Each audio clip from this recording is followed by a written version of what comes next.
Junaid.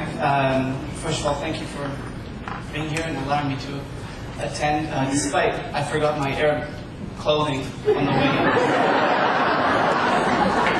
Thank you anyway. Despite, to be honest with you, despite that crack, I'm not too much of a partisan, but what's led me to attend my first political rally, just so you know.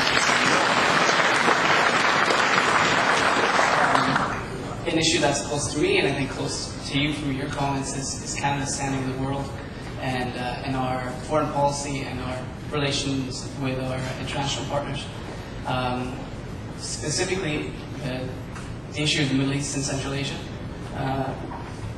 If it wasn't an issue close to Canada, I don't think we would be in Afghanistan today. So I guess my question to you is two parts. Specifically, where do you stand on the issue of the Israeli-Palestinian conflict, specifically the effort in the United Nations to recognize Palestine as a nation?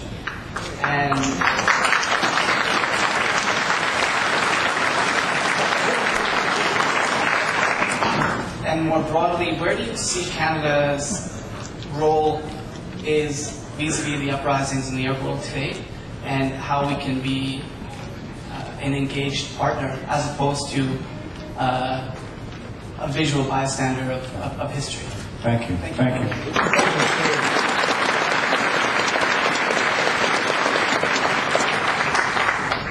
Thank you for the question. It's a very serious one. I think personal experience matters here. I first went to the Middle East in 1988 as a reporter to cover the first Intifada, 1988. It took me to Jenin, it took me to Nablus, it took me to Gaza, it took me to the refugee camps of Jericho, so I've seen that side.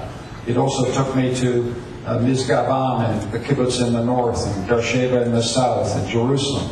I've walked the ground, is what I'm trying to tell you. I don't claim expertise, but I do claim that I've been to both sides of a conflict in which too much blood has been shed. And I've come to the conclusion that I think has been a Canadian conclusion for at least since the Six-Day War in 1967, which the only possible solution is two states for two peoples. There's simply no other way.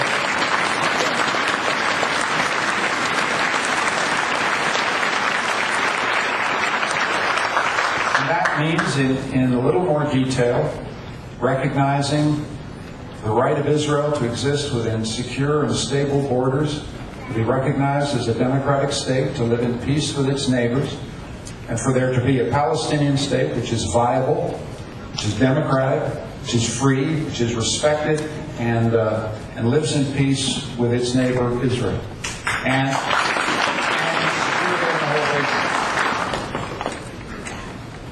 Canada can do quite a lot.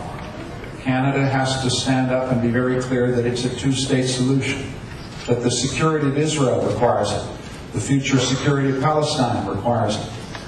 We have to stand against those extremists, and there are extremists on both sides, who don't want a two-state solution. We have to be courageous enough to stand against extremism in either side. Death and horror and suffering in an unending chain, and it has to stop. And there are people of goodwill and courage on both sides, who I know on both sides, who stood for that all their lives. So, and they have to have a sense they're not alone. They have to have a sense that they're Canadians of good faith, people around the world who want two states for two peoples living in peace side by side. The other thing that has to be said as a person in public life is I have to say the same thing in every room in the country.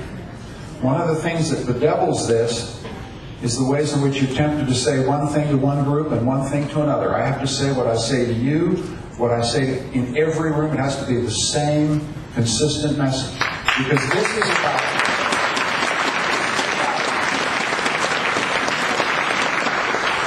about fundamentally the national interest of Canada. It's important to understand that. Canada, Canadians have a deep national interest in peace in the Middle East. We have war in the Middle East, and everything you buy will cost more. We have war in the Middle East, and every relationship in our national community will be envenomed with hatred and dislike and bitterness. We have a national interest in peace which we need to seize.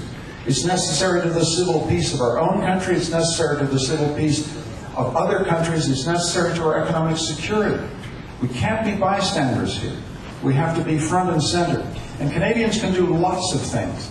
I see Canadians out there teaching Palestinian children who don't have sports facilities how to play soccer. I see Canadian RCMP and other military personnel training Palestinian security. I see Canadians working in great Israeli research institutes. I see Canadians building bridges between two peoples. I see Canadian thinkers and writers imagine how we can solve the refugee problem. There is so much that a country like ours can do to help and contribute. And I want to be the Prime Minister of a country that says, we can help.